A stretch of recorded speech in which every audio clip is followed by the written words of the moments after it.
Okay. You need that.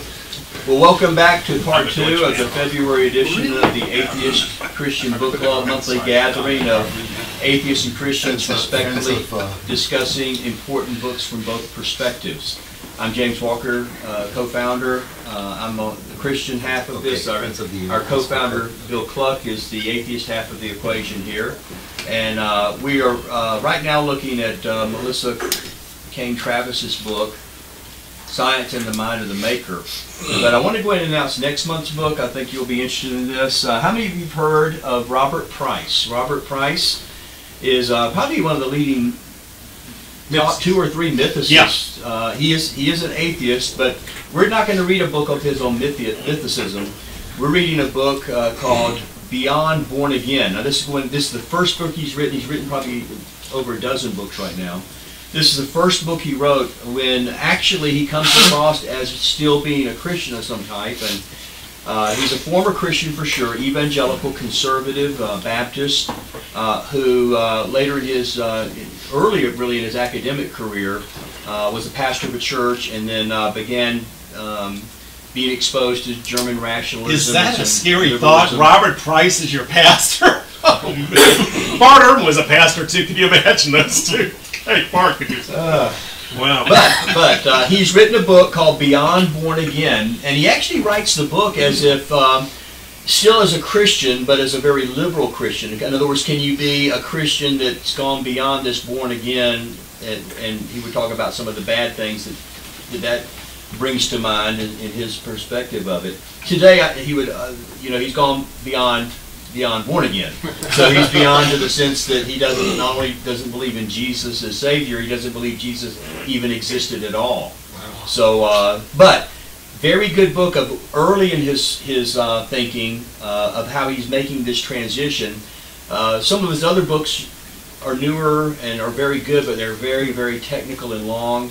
The other thing about this book is actually free on the web, so you won't have to buy the book this time to have access to it, and he's done tons of YouTube stuff. So we'll be able to recommend a YouTube or two that if you don't have time to finish the book. I think it's about 180 pages, pretty short on the web. You can also get it in Audible if you would rather listen to the book. I think, Bill, you're finished listening to it now? You know, James bought Deconstructing Jesus, and we were going to do that one. I got through like 50 pages, and it was like, this stuff's like Q and all this esoteric New Testament stuff. Great book.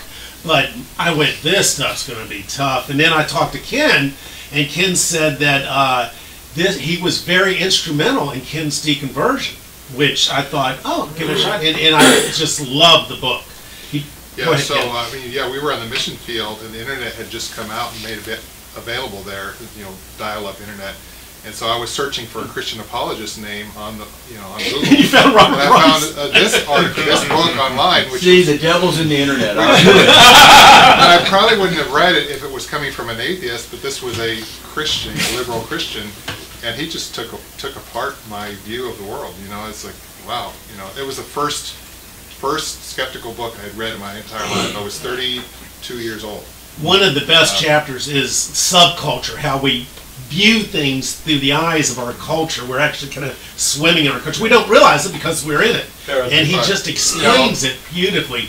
Another one is the trilemma, the false trilemma of, what's his name, C.S. Lewis, Lord Legend, Lord. Well, it's actually, the trilemma of C.S. Lewis is that Jesus has to be one of 3.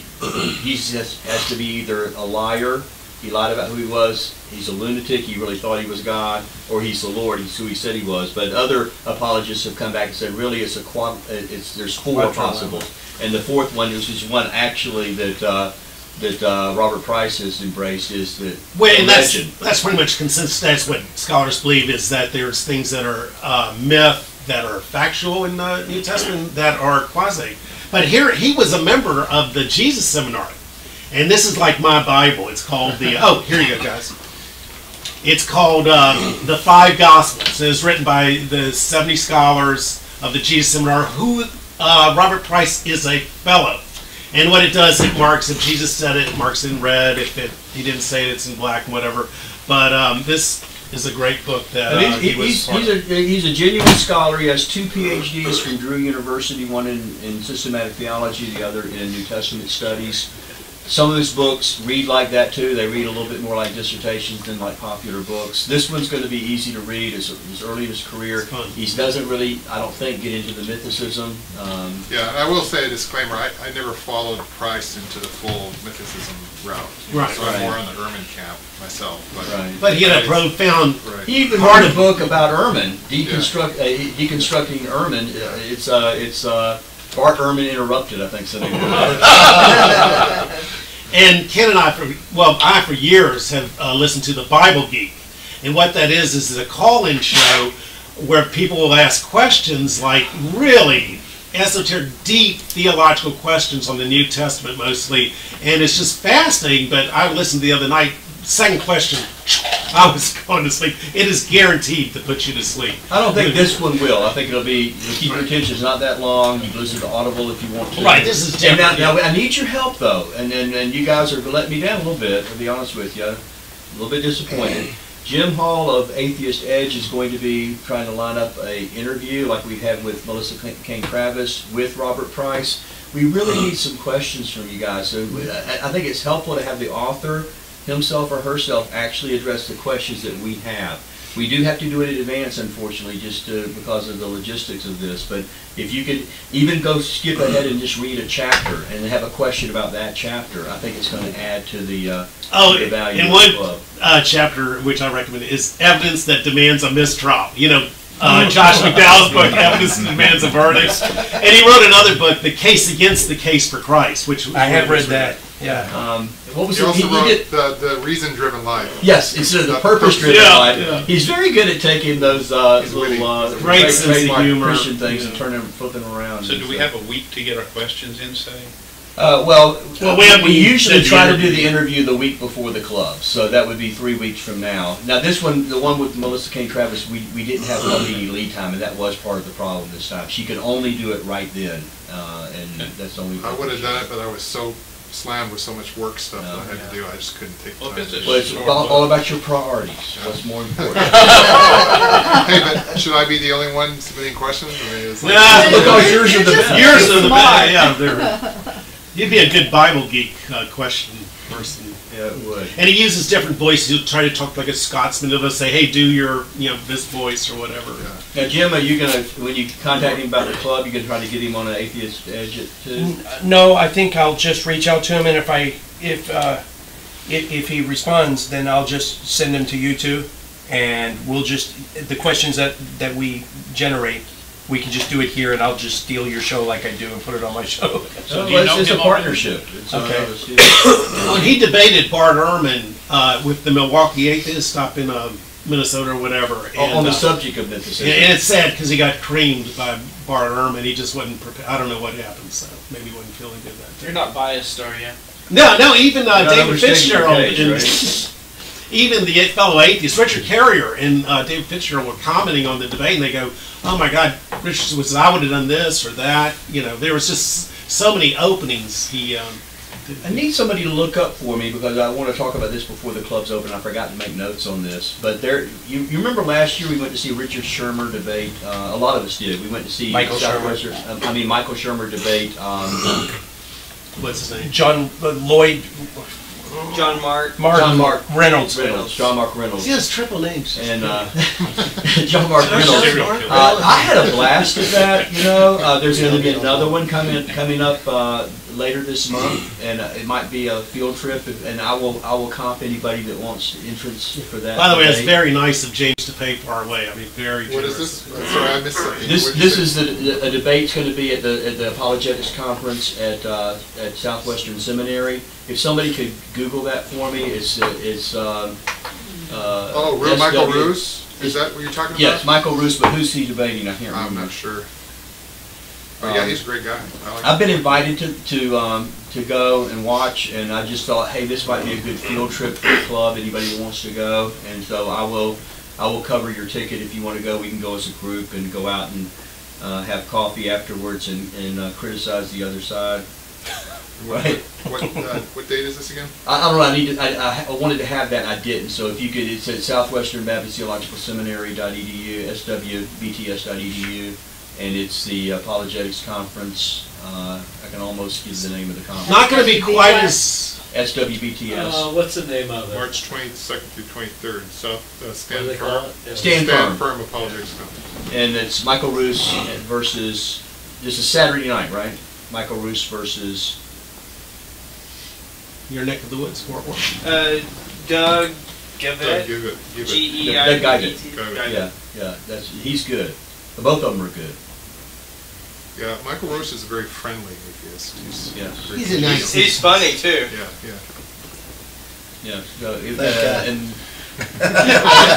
so if you want to mark that on your calendars right now, and then I'll put something on the Friends of Atheist Christian Book Club, and we'll get a group together and go. Ron, were you at the one last year? I went over for part of the second day. With, Saturday? Tim McGriff. Yes. Yeah, that was good. Geographically, where is it? It's a seminary, right? South of downtown. Just south of Fort Worth. Fort Worth, I'm sorry. Where are you guys from? It's easy to find. Do we need to know It's from easy our to parents? find. Yeah, it's pretty easy to find. 35 to Seminary, take it down.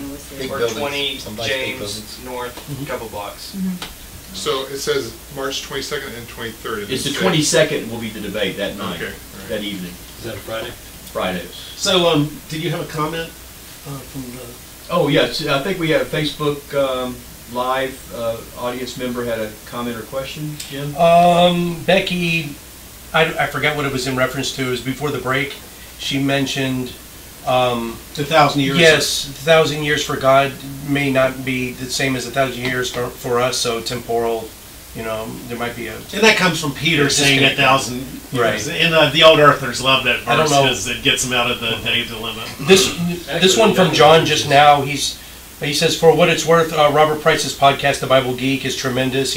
But it's fairly fringe viewpoints. He admits that, but he acknowledges that and demarcates his own views from general scholarship about what he's talking about. Yeah, he tends to be very fair. Yeah, but he has like I said, 2 earned PhDs from Drew. He's not a pretender. I mean, he knows what he's talking about. So I don't agree with him. But I do respect that he's read the books and he's done the homework and written the dissertations and everything. So and that was John's comment about price, and then the other one was about time. Yes. Does that address the issue, like sometimes you bring up that God wasted all this time in the old earth position of Christianity? Oh yeah, well, man is the crowning achievement in the Bible of God's creation. So why do you wait, 3.5 billion years For for an your eternal crowning? being, how long is too long? Would you say? Well, if you have a clock, man, Homo sapiens evolved the last minute of the clock. That's too long. Right. That's really too long. So how many years could God have? If there I'll give him 1 million, and then he's got to get his act together. I just want to get it quantified. So for me, it's joking. not a matter of how much time it is. It's what's going on during that time when you got animals suffering and dying, and for what reason? When he could have. Have you thought that there is a reason that this is happening? That's the question. Is there a reason why God did this? Talk about animal suffering, but you're right. Hugh Ross says that is so we can get oil and coal Why and don't you just give gas. us hydrogen? And that's not it. Is that what you said? Why don't you just give us hydrogen? Yeah, why don't you just make the coal? How do you buy that? And the oil? What Bill is doing, he's using the standard the atheist and the Christian reasoning, which is no good. That's quite an accomplishment in my book. Well, there is no reasoning. You don't have to have a reason. Now, let me preface everything that I was in an accident in 1979 and had a traumatic brain injury, and till today it's still a big factor in my life. And my memory, short-term memory, is not there. I'm great at writing books because I can detail everything out and I know it exactly. Great.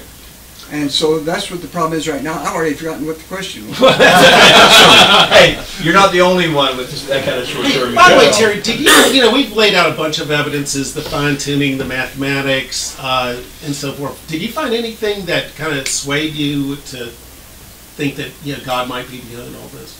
Or what was her best argument? Well, I'm going to say I did not read it particularly carefully, and I did listen to all the. But didn't anything just grab you? Nothing particularly grabbed me. In fact, and now I feel really stupid saying this, and I know you're going to think the same thing, but it was almost, to me, it was almost like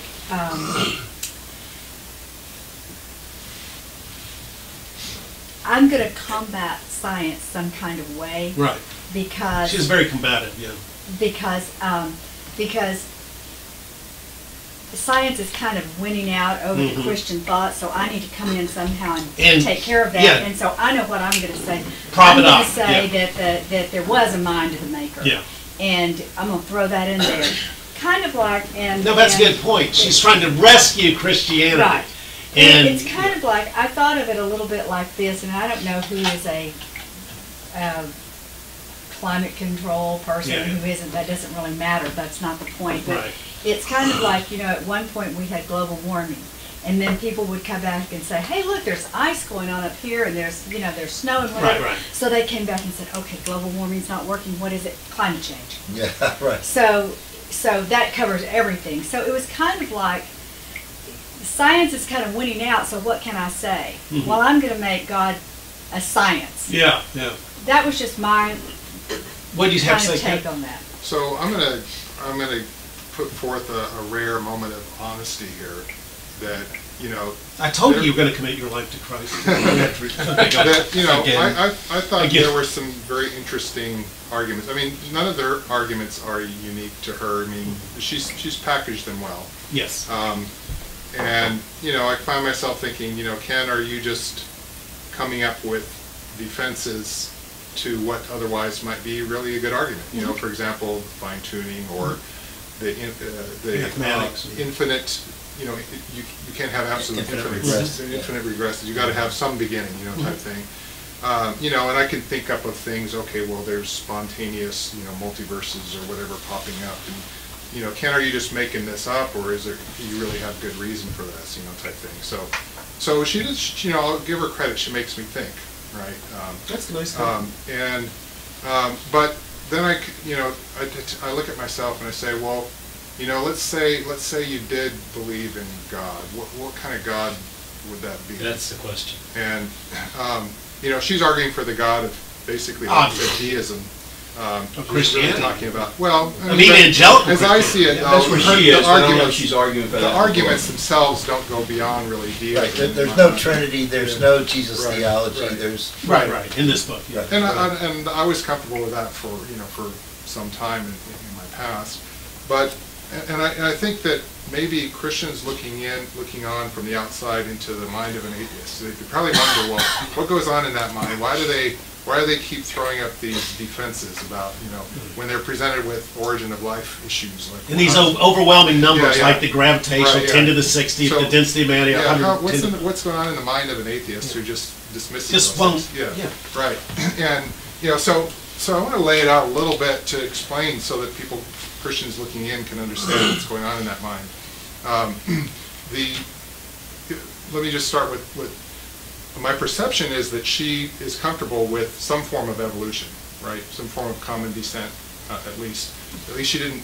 In my She mind, laid a case of one of the Right. scientists who Right. said, "Hey, God's behind it, Yeah. but He's letting it run loose." And in my experience, if you're you're not combating evolution in a case like that, you're probably okay with some form of Right. evolution, because especially if you're in a Baptist school, you know, you're just being covert and you're not being committal. She says, well, it doesn't matter whether it's true or not. Sure. You know, it's either way, evolution still provides support for God or whatever. Well, but the thing is, you know, Daniel Dennett talks about evolution as being the universal acid.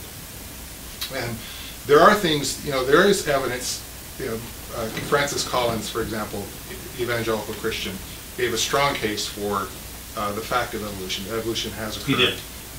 And so in my mind, that's secure. Evolution happened, all right? So, and it's also secure in my mind that the universe is close to 14 billion years old, and you can see evidence of stellar evolution, clustering of gases coming together, forming stars. So the whole history, the whole sweep of the universe speaks of some form of development over time. And you look at the world and how it operates. It looks like things are just ticking along, like mechanically, right? There's no evidence of people talk about miracles, but in our experience, they don't happen, right? So even in the Bible, very rare, right. limited points of the Bible, but throughout the whole Bible, very little miracles. So you look at evolution, everything seems to be counter to what religious people 10,000, 5,000 years ago believed about the way the world worked. It's fundamentally a different world. It's a mechanical world, whereas people thought there were angels making the planets go around. That's no longer the case. It's the clockwork universe. So if you accept evolution, it's a universal acid because you take the point from the Big Bang up until life began, and then you take the point of time since life began up until now. It all looks naturalistic. Okay, well, there's one little spot in between where we don't have an explanation for that. Like the Cambrian explosion, where the major phylus suddenly appeared, or the origin of life. For example, you got everything leading up to that as being naturalistic, and everything after that as being naturalistic. Right. Suddenly, we're going to reserve this one little spot for some miracle to occur. Sure. Well, that may have happened, but looking analogically through the whole sweep of time, it would be unusual. It would be weird, for that to actually have been a divine thing when everything else in the other billions of years that happened in between were naturalistic. You know what I'm saying? But wouldn't it'd be a greater miracle if God could say, "Let there be light," and there's a singularity that is so finely tuned that it is inevitably going to lead to this just exactly the kind of life on the exact kind of planet that God wanted, but He doesn't have to go back and keep manipulating and changing things. Yeah. So from that perspective, I think her arguments about the cosmic origins of the universe, those ones have a little bit more weight for me than ones that about junk DNA or come on, scientists, they have it doesn't have any weight with me when she pulls out the junk DNA. So she lost a little bit of her credibility. Yeah. Especially because of the fact that she seems to accept evolution in some form otherwise. But I'm just trying to offer a little perspective into the mind of a non-believer as to, it just seems odd to me that there would be one little moment where something happens and everything else in the universe had happened naturalistically and mechanically, and then suddenly there's just one little spot. If you look at the singularity, it's a minute, tiny fraction of a second. Well, but that's a different thing from the origin of life. Origin of life is something that happened. But assuming that the Big Bang can happen in such a way that it would allow for life at some point in the future, that it did come from the Big Bang. Then that's a deistic, point of view. And what I'm doing is I'm saying I'm not unsympathetic to arguments for deism. I've been there, and they've pulled me in that direction. But on the other hand, there's other issues that pull me away from it. Right. Suffering is one. So you found some of our arguments good and compelling, but not enough to push you over. Right. Yeah. And can I ever imagine that I might someday come back to some form of deism or theism? It's within the realm of possibility. Well, you're not a celebrity like Jim, so that's okay. Well, go ahead. But that's something that Jim asked me a long time ago. What would it take for me to make some transition and stuff like that? And most of you guys know I used to be a Mormon, and when I was a Mormon, I would never not be a Mormon. And obviously, I'm not a Mormon, so never say never is what you learn. So if you don't want to be so dogmatic that you've closed your mind, and I think that goes for both sides of us. I think that goes for us Christians as well as us who are atheists. Did you imply earlier that the Big Bang might have been what God was talking about when He let there be light? Photons didn't come into being until 300,000 years after the Big Bang. Yeah. Just FYI. Well, that was Maxwell's equations. That's news. Mathematics. Maxwell's equation is electromagnetism. Is that what you're talking about? The four fundamental forces of nature weren't even a thing until there were no electrons. How do we know that? Yeah. I've never heard this. How do we- Oh, really? Okay, I gotta dig deep, It's but part of it. Part yeah, of I'll make a standard note model- of it, part and I'll, standard I'll model cite you of some sources. Cosmology. Just have faith, Ron, okay? Blind faith. And science. You wanna know how we Yes. know that photons came around? Photons and the four fundamental forces didn't exist until Oh, yeah, the some four, period the of four time after fundamental the- forces of nature do not exist in a singularity. They just don't. They, in the Well, singular. they were Yes. so dense. Oh, no, yeah, It was so yeah, yeah. dense. photons, Just to run it down yeah, I'm talking years. about two separate things. But Yeah. can't I you think say there that were- it's There not were no exist atoms here? Yeah, about In this 20,000 universe? years. Yes. No, just here. Oh, they do We now. don't know, we don't, well, no, we don't know where here is. We don't know. You'll have to get into my whole theory, my whole philosophy of how this works. You're not denying that the four fundamental forces of nature exist right now, right? I mean, we can Might agree, be. we can agree on that. Well, let me No. take a shot at something, and Yeah. you guys are probably not going to appreciate this, but Probably not, Neil, but go ahead. yeah, but so many times, many I'm sorry, times. Neil, go ahead. That's right. Yeah, I stepped on my own tail, didn't I? So many times the issue of time has come up, and then God creating so long and all this kind of stuff. But what you may want to think about is that there is no such thing as time. Bingo. Okay? Time is our human construct that we create by the way our minds work and look at things. And the guy that went into this is André Bergson, who was a French philosopher around the turn of the century. But the issue is there's only duration, okay? That is now. There is no future. We all agree with that, right? And the past certainly doesn't exist now, right? So the only thing that exists is the present, and that was something he called duration. Now, let's suppose God has a scale, okay? And one scale, in the scale he measures suffering and he measures happiness, okay? At any time, if God is just the God of this duration, and he's looking at his scale and the happiness far outweighs any of the suffering, then you can't project that that's a bad God or a bad thing. And if you look at the world as it is existing at every minute, second of duration, at this point, there seems to be more good and order than there is bad. So, this whole issue of it took him so long to do this is our construct that we throw on God because we have this time mentality. The reality is there is only duration, and all that he's looking at, if he is that present. Okay? And so I'm just presenting this as for something for you guys to think about when you run into these kind of discussions. That's very That good. present is what we're talking about. That present. Present. Is what But always that makes present sense. is not a second. The It's present by definition has to be infinitely small. it's here and it's gone, right? Well, presently, what do you think about that? Let's do this. I want to first of all. Before we lose.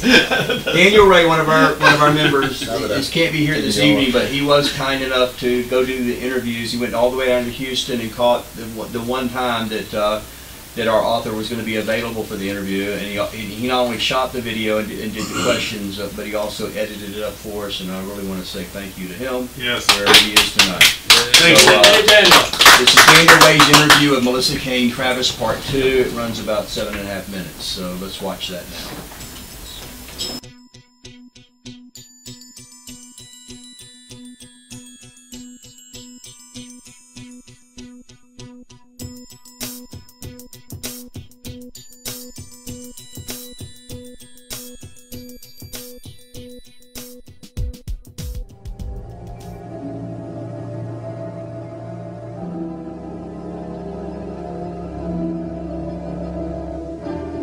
Strange.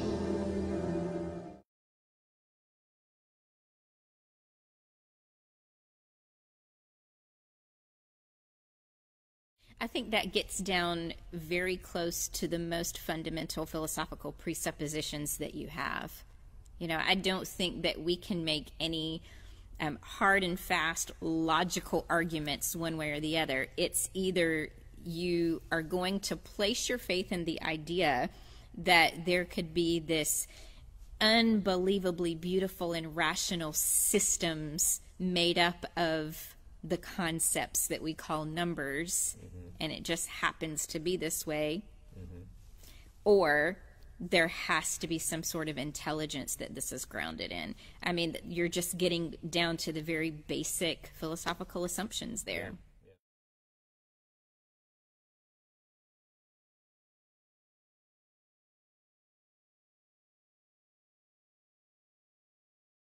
The best answer to that is that it's somewhere in between. Because I think the maker thesis goes beyond bare bones theism, the God of the philosophers, as it's normally called.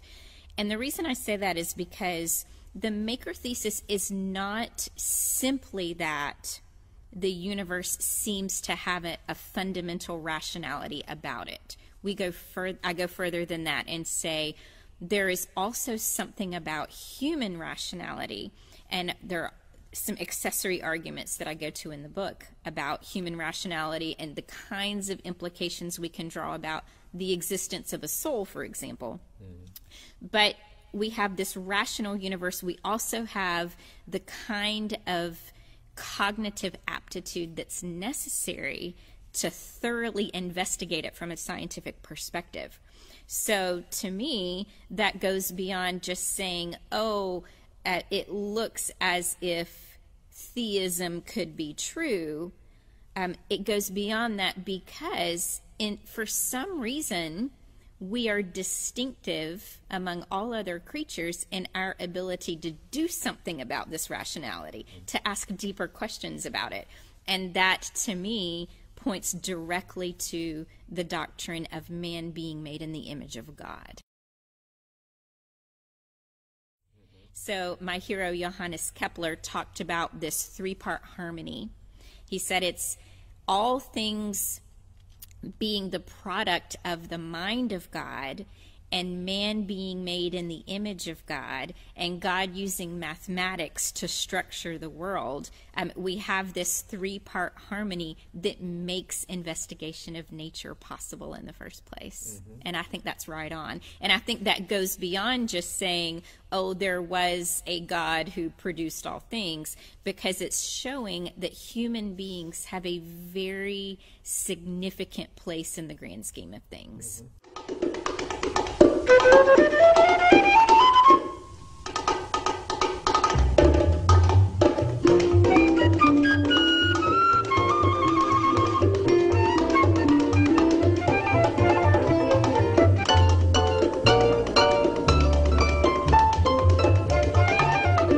So from these eggheads, the Pythagoreans, with their mathematical formula, came the basis of our music of today.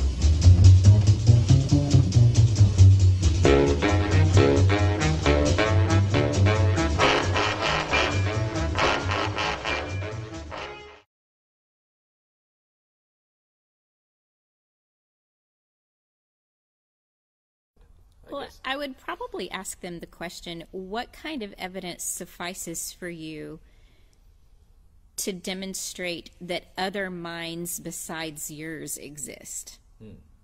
So how do you know that all of these other creatures that you interact with on a day-to-day basis, how do you know they have minds? How do you know they have rationality in the same way that you do?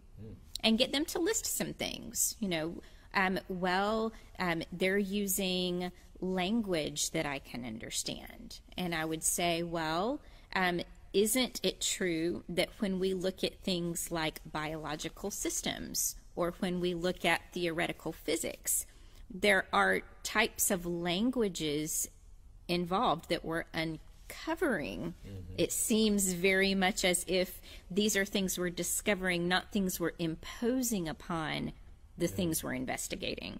And I would try to draw an analogy there. Look, the same sorts of things that you use as evidence for there being minds other than yours are similar kinds of things to the marks that we're looking at in the natural world to determine whether or not intelligence was somehow involved.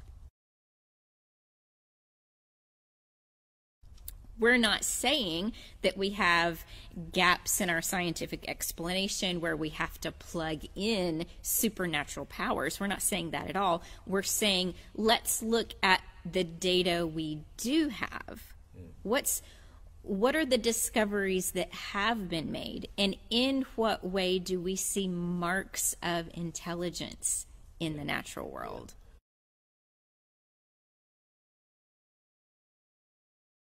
I wish I could quote him verbatim, but C.S. Lewis had some very clever things to say to that kind of objection.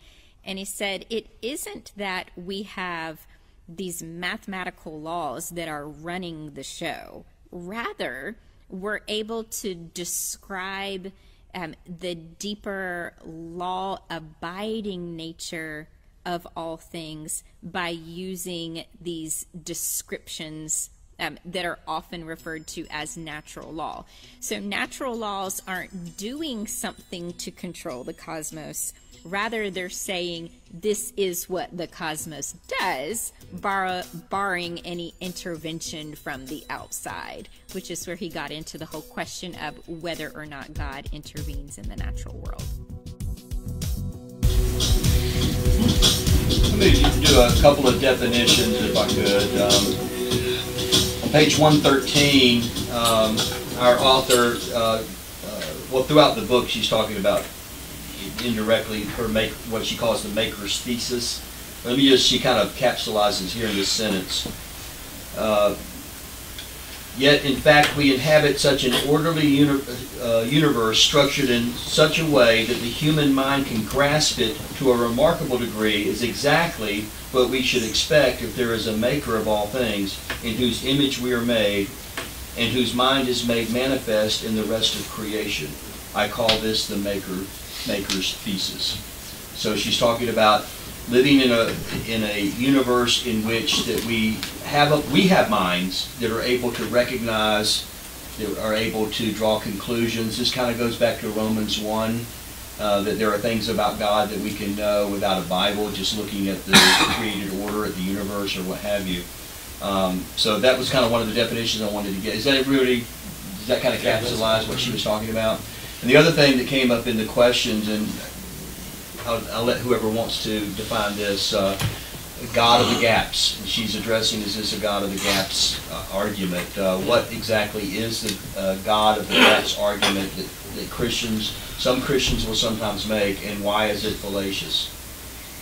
I think that's saying that if there's something about the natural world we don't understand, that's proof that God exists.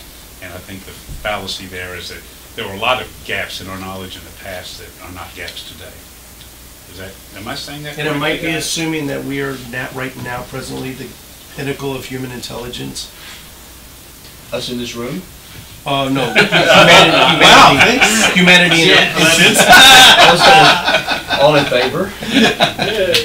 And 300 years ago, where our minds are different than then, and 300,000 years ago, or 300,000 years from now, is our mind going to be the same, the capacity? And if it's changing, is it evolving positively or is it devolving?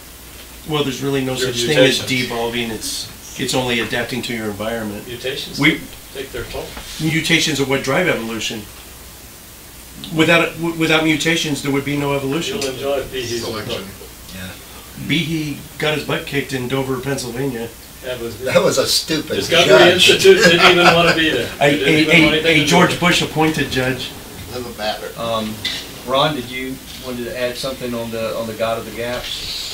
Yeah, I think it's very common to hear church-going people say, well, God's ways are not our ways, and that's just something we can't understand. Mm-hmm. I think a lot of times that is a cop-out, and it is God of the gaps. Yeah. The other thing is, and others have pointed, some of the atheists have pointed this out, and I think most of us understand it, but I think it's just important to, when this thing comes up, that we make sure we're all on the same page. Some of us are new, some of us have been here from day one. But there used to be a lot more gaps for you to try to plug God into.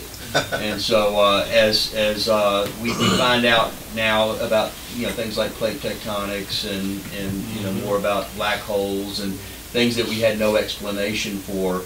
Now, I would argue that doesn't mean that that's not how God did it. But the fact that there's no explanation except it has to be God, that was a bad argument. because there are other explanations.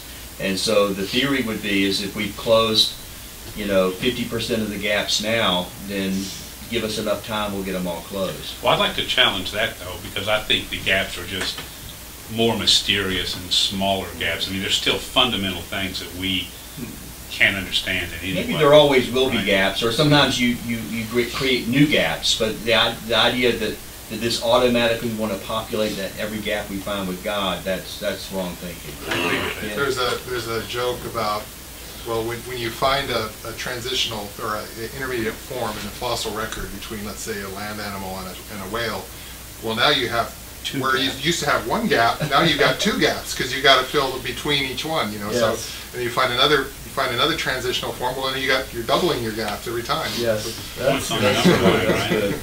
Yeah. But I think the fallacy of God of the gaps boils down to, yes, there are things that we don't understand, but when it becomes a matter of pronouncing that in principle we never can understand, that's when I think that's when you're crossing the line and saying, okay, well, in principle we can never.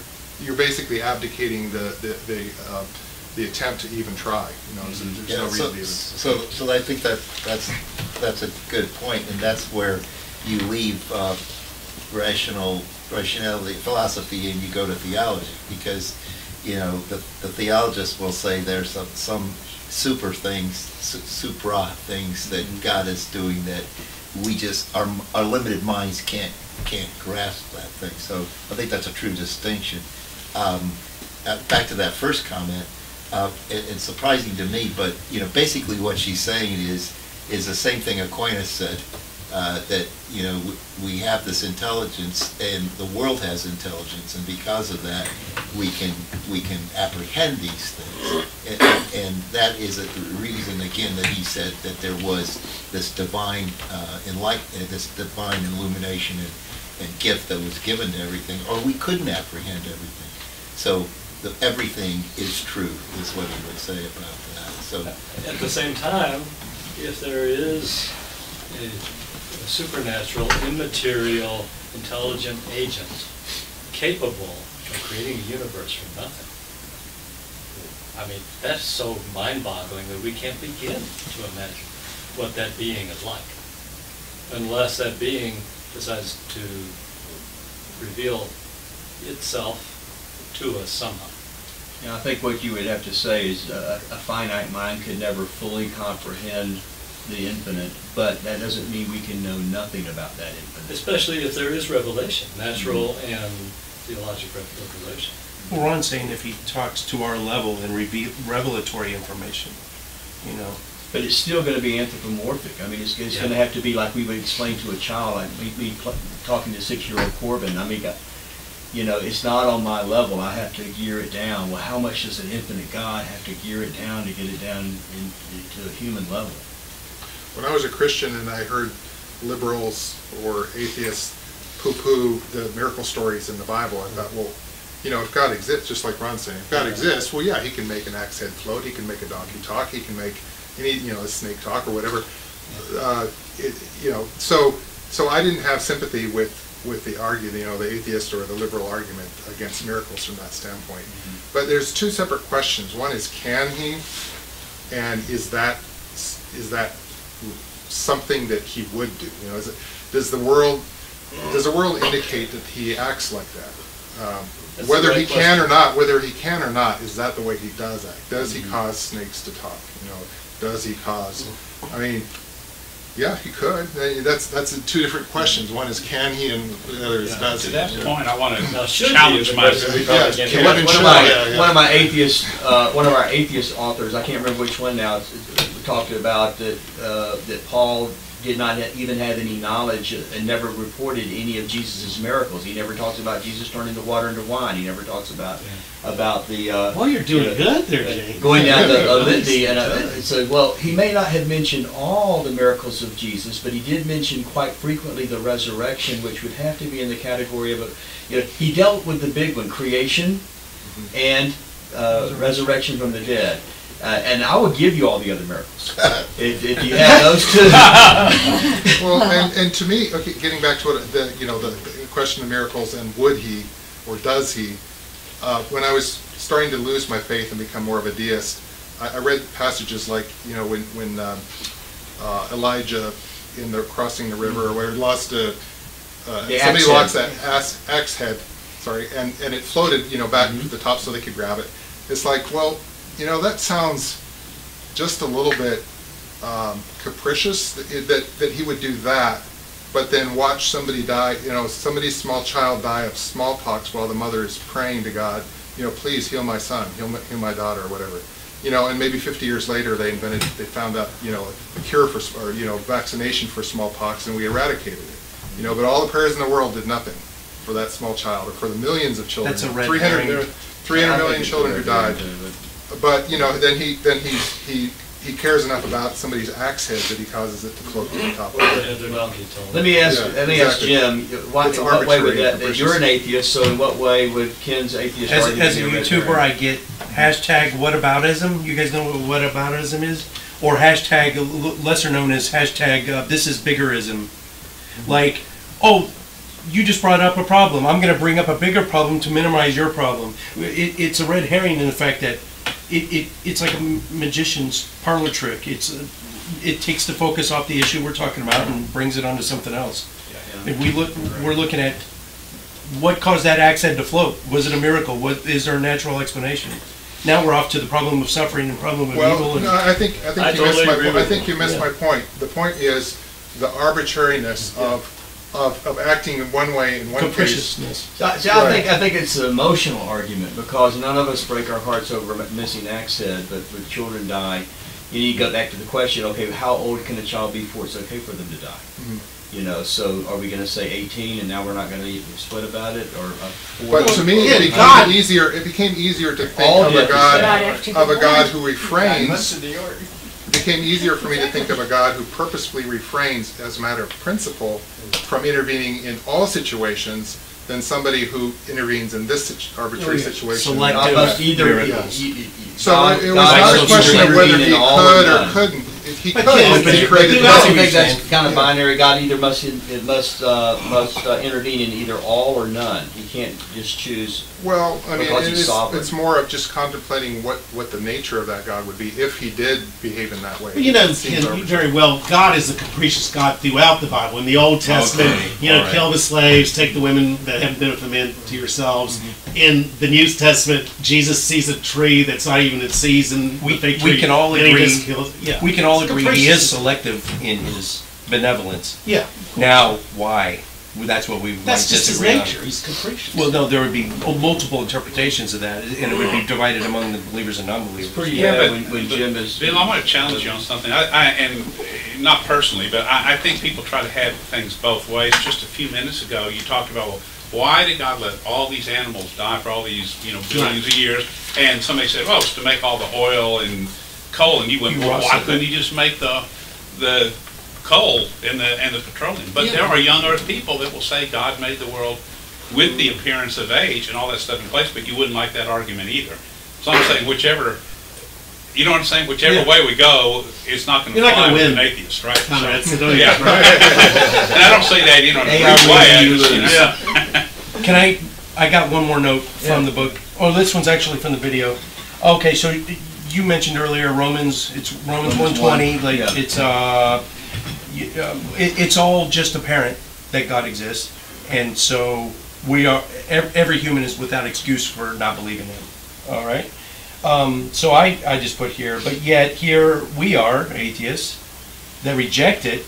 So one of two things has happened, and to avoid, I think I put it on the Facebook page also, to avoid a excluded middle or bifurcation or whatever it is. One of two things is happening. We atheists are being intellectually dishonest with ourselves, that we really know it and we're suppressing it, or Romans 1:20 isn't true.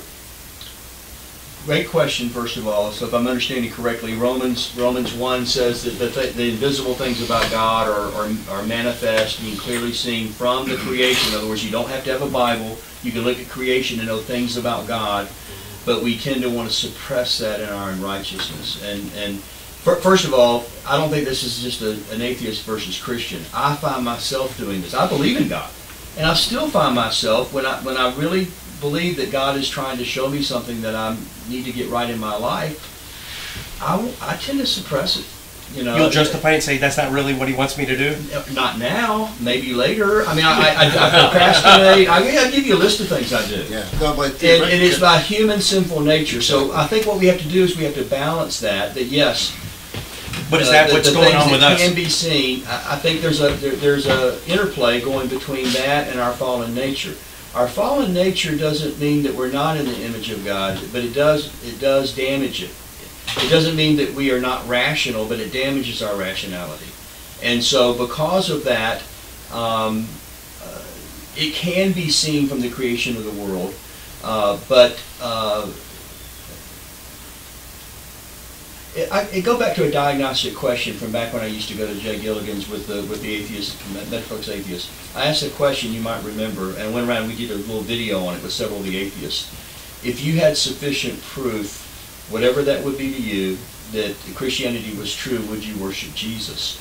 I had a few yeses. You were one of them. But the majority of people there said, if I had sufficient proof that Christianity, no, I would never worship Jesus. Worship him or believe in him. Two different questions. Well, you know, I think it would be the same either way. It'd be willful ignorance to not what I mean believe is, believe that he exists for one thing, but be willing to submit yourself to it. Worship, to bow down, to be able to, you know, I think Mark even said, well, it depends on if you even want me to worship him or not. So I said, well, let's just assume that for the sake of the argument.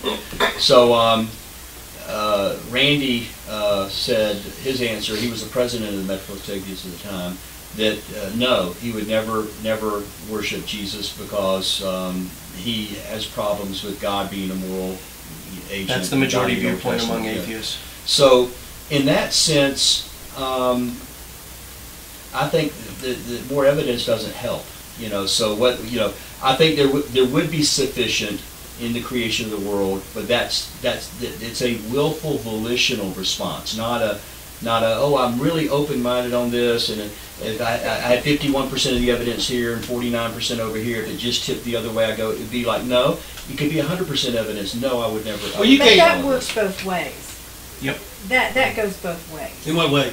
Well, because I could present my sister with all sorts of scientific information, and it's not going to change. So she's. Oh yeah, I agree with you. I agree with you. Yeah. The Christians are open-minded. We're not even going to debate that. Yeah. Because you're right. You're right. But James, I've asked the same question.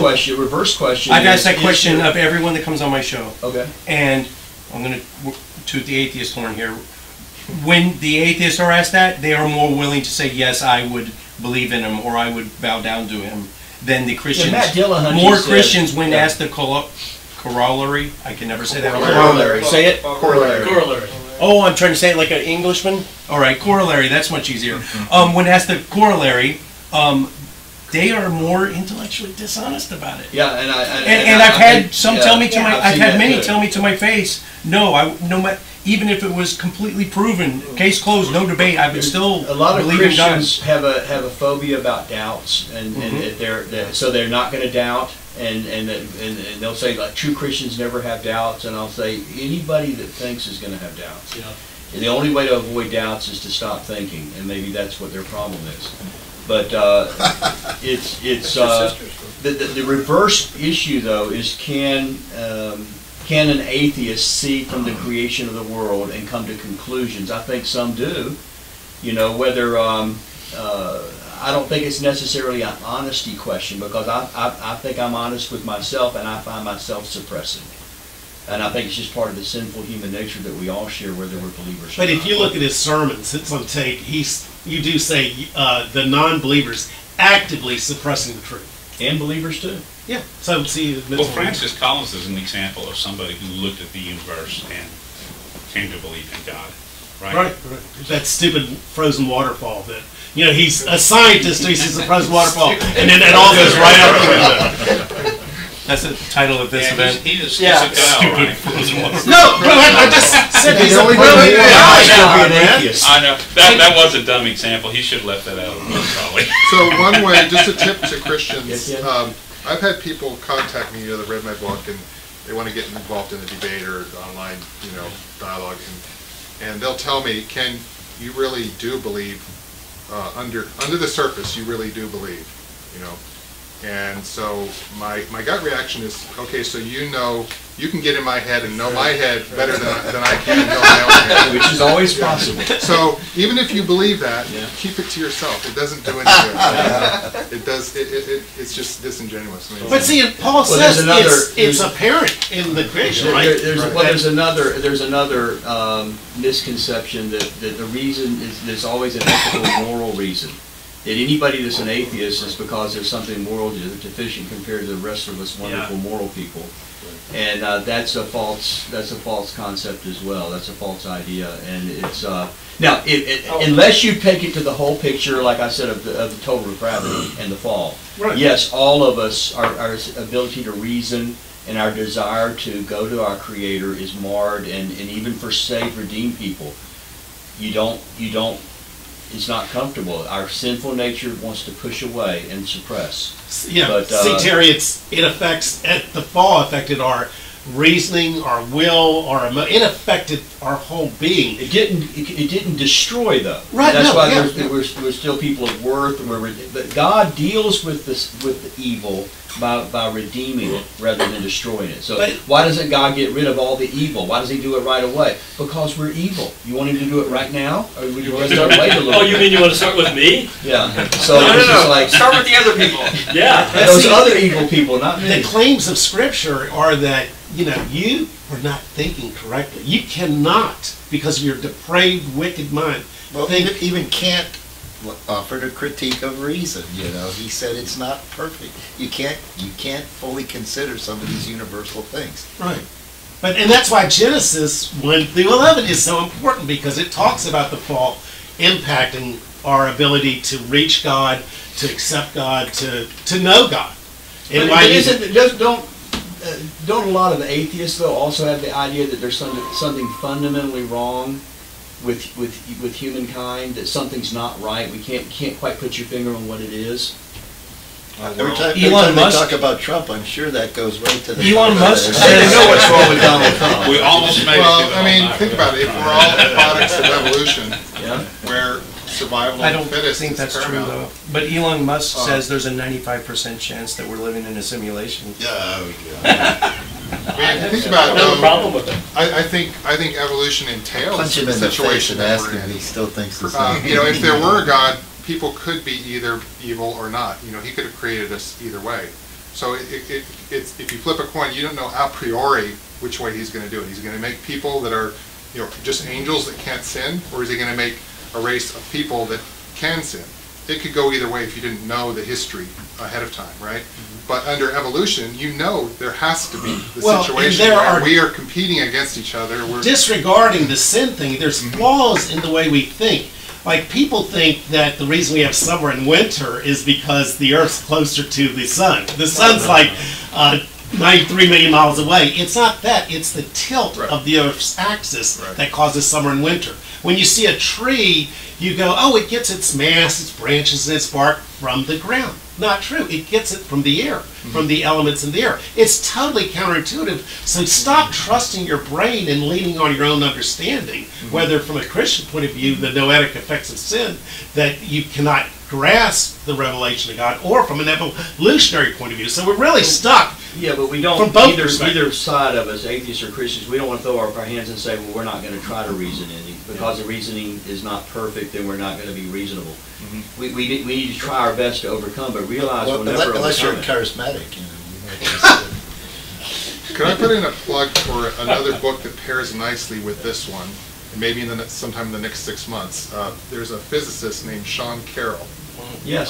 Top of his game. I saw one of his debates with I'm listening right now, and the reason I downloaded it on the Audible is because I was having questions when I was reading this Mind of the Maker. I was like, well, those are some good points. What are people on the other side? One fault criticism I make of hers is she doesn't engage very much with people who have counter arguments to the arguments that she makes. I wish she could bring some more of that in. Because she doesn't care. Right. Yeah. So, but well, you know, I think she's a decent person. You know, I'm not gonna. Right. You remember So what's the book? It's called The Big Picture, and he gets into, you know, things like the time and Big Bang and reasoning, Bayes' theorem. Like, for example, you're trying to decide whether to invite your crush to the prom. You know, you don't know whether they like you or not. So you 50-50. You start out 50-50, just like maybe you don't know ahead of time whether God exists or not. Well, then Bayes' theorem says you look at you make observations, and you put them on this side or you put them on that side, and you've got these jars of sand, and you take them out of this jar when this happens, and you put them in this jar when that happens, and you make you balance it, and you shift more one direction or the other. It's a very fascinating discussion.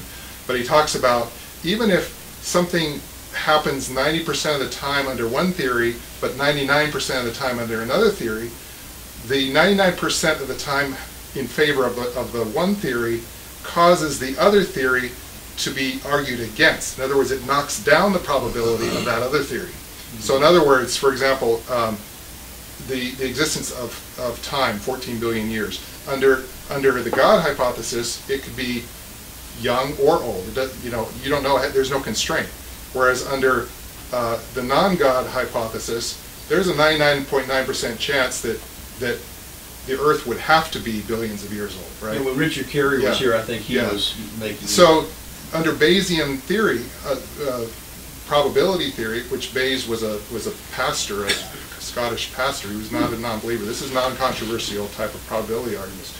When one argument weighs in favor of one theory, you have to take it away from the competing theory.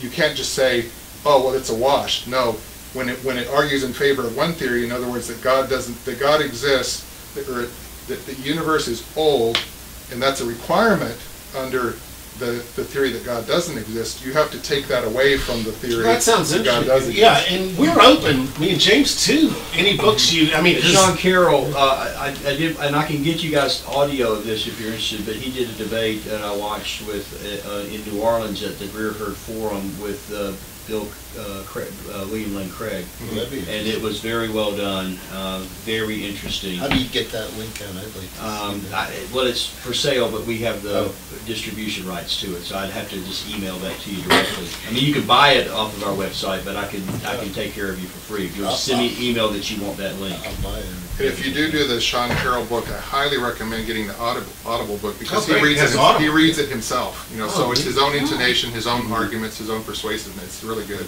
My plug for Audible books, I would never have ever read Dostoevsky, but I listened to Crime and Punishment on a trip to Kansas City. Well, maybe we can do that You next feel like you've read it. It's brilliant. Because Beyond Born Again should be counted as a Christian book, because you admitted he was a Christian, right? So here's what on the Audible, the book that we're doing, the Beyond Born Again, that's on Audible, but it's not in print. It's a back order to try to get the print, but we're going to get you a link to read it on there's a website, infidel.org, I think, that has gotten permission to publish the entire book, and you can read it.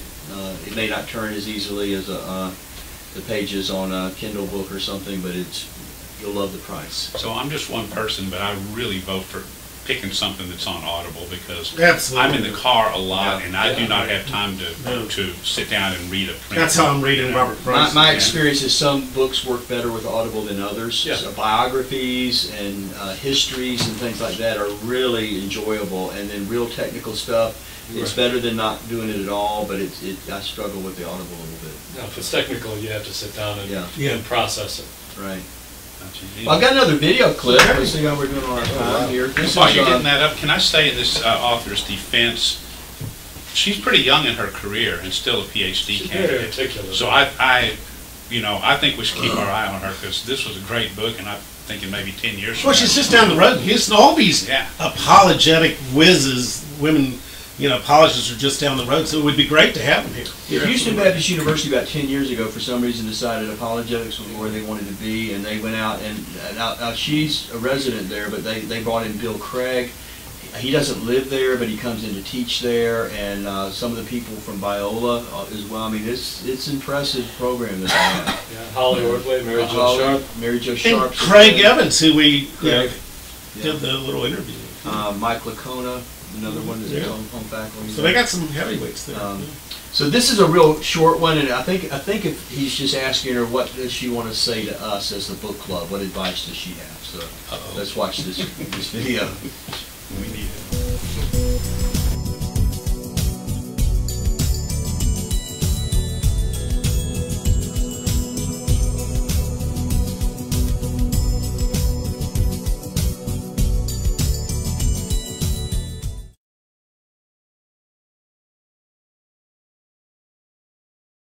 You know what? I think my advice would be the same for both groups. I think I would say be very, very careful about turning opposing arguments into caricatures, which is often what happens when you're not doing your homework and reading the other side as deeply and as fairly as you should be. A lot of these poor arguments that we see coming from both sides, especially in cyber world, it all boils down to a lack of understanding of opposing arguments, a lack of a willingness to even investigate what it is I don't want to use the word opponent, but the person with whom you disagree, what exactly is it that they're saying, right? And we can't just, Christians, we cannot just read books by Christians who are telling us what those with whom we disagree are saying. You have to get your information straight from the horse's mouth. Don't be afraid to read literature from an atheist scientist, okay? And to the non-believers, I would say, please, extend the same courtesy to the Christian that you would want extended to you when it comes to rational arguments for or against theism. And please, do the homework to understand what it is the Christian arguments actually are, not turning them into the straw men that are easy to knock down. Don't use memes. Thank you for having me. What's the matter with these doors? Hey! These doors won't open. They're locked. Of course they are locked. These are the doors of the future. And the key is... mathematics! Right. Mathematics. The boundless treasures of science are locked behind those doors. In time, they will be opened by the curious and inquiring minds of future generations. In the words of Galileo, mathematics is the alphabet with which God has written the universe.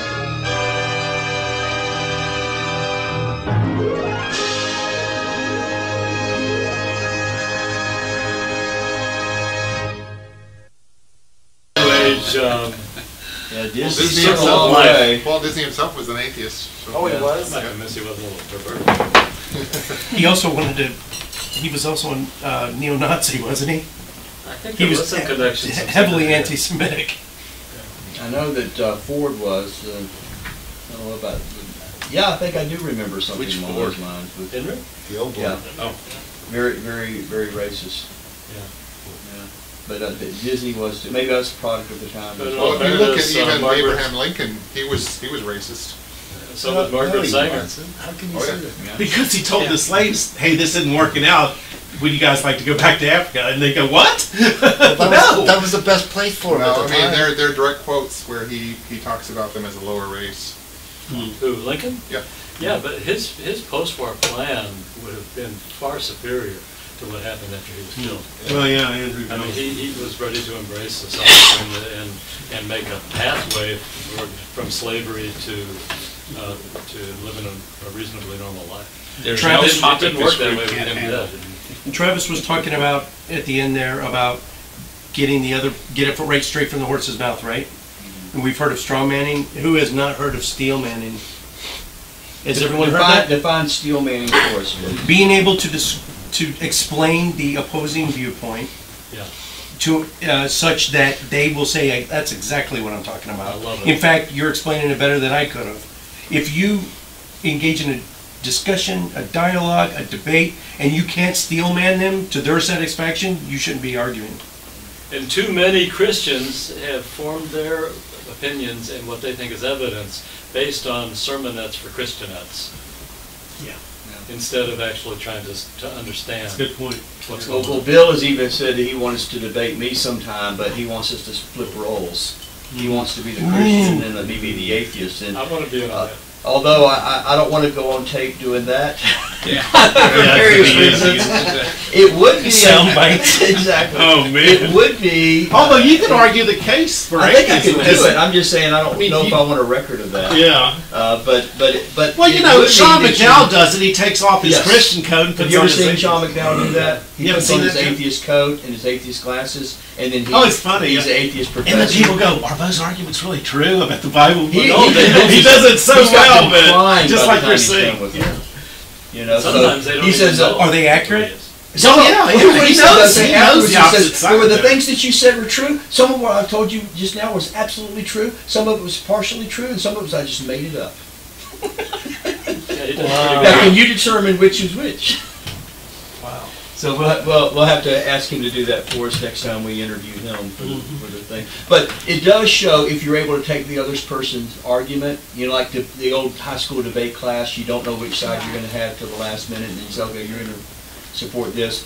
But it means that you understand the argument. I think that's what Melissa, Dr. Travis was trying to tell us, is that we need to understand each other's arguments. For the most part, and I think we do that in this club, that's one of the things I like about it. It may not be as exciting as if we had a Geraldo style, somebody throws a chair at somebody, and we might have more YouTube watchers or whatever, but that's not what I'm interested in. I'm interested in being, in hearing the best arguments against Christianity. I want to hear those. I want them, I want to be able to try to address those when I can. And it helps, you know, iron sharpens iron. It helps me to be a better thinker. I think hopefully it helps all of us, I think, to be better able Well, guess to do what? Next month you're going to hear some of the best arguments I'm looking forward to with that. this book. I'm Yeah. looking forward to that. So, Bring it just on, a man. reminder, we're going to close out now. We're already way over on our time. It flew by this time, didn't it? Our time did. Good But session. remember, please email me if you'd like me to get you a link to be watching the Sean Carroll, Bill, William Lane Craig debate on cosmology. Secondly, email me and let me know you're interested in going to the debate. The date again is February 23rd, was it? 22nd. 22nd. Or was it Friday. March? Friday. March. I'm sorry, March 22nd, which is a Friday night, and we can go as a group, and then we can deconstruct that afterwards. And please, just for me, listen to the Bible Geek before you go to bed and tell me how long it takes you to go to sleep. You know, to see if it works. One more thing from Bill. I guess Conrad will be involved in this too. Oh, yeah. We also are thinking the idea of doing, and maybe it'd be something we do even later this month, a kind of a get together that's not a book club. It's just a fun time of getting to know each other. The question we would have is that, oh boy, one more thing to have to do in the month that's already busy, or would it be, hey, this is a great break? Well, Let's Conrad get has together. a place. and Conrad he's, has a clubhouse, don't you, at your place over? Yeah, we were talking about one possibility is coming to my apartment, but we have a really large, nice club room I can reserve, you know. And with spring coming as a pool table and Yeah. stuff, and then some of your friends that might not feel comfortable here might enjoy just a little social thing. And a lot of Christians are scared to death of atheists. They're like, and it might, they might see that we're not all, I wonder how totally many. depraved, that we have some glimpse of. Most of my friends are evil, so it'd be great. I wonder how many are scared of being on camera too, going live. Well, yeah, this would be no cameras involved. Right. So, Yeah. That'd be good. Although we did talk about. That'd be like in the hallways and Yeah, in the stuff. hallways, Yeah. yeah. So speaking for myself, Yeah. I look forward every month to coming here. This is the highlight of my month. Oh, So- thanks, So Thank you, any kid. extra time I can spend with y'all, that's Oh, great. that's You know, I really appreciate you sharing how you think about these things. That's important. And, Yeah, it was very gives good. me some Very insight. good. And insightful. So Neil, something- what do you think? Oh, I'm up for it. Yeah. Ron, you have a long way to drive. It sounds good, depends on what time. Yeah. what day. Well, I was going to ask about that. In a lot of ways, Sunday evenings are good because people aren't committed, but if people have church activities on Sunday, then that's a problem. So you I'm guys trying to Go on early. Sundays, but I don't have to. Go do to that. church early on Sunday. Yeah, I mean, Sunday night's good because But a even lot if of it's just a few people, I'd like to shoot can't pool say with yes. you, maybe $100 a I'll try my game. best. You know, I don't know.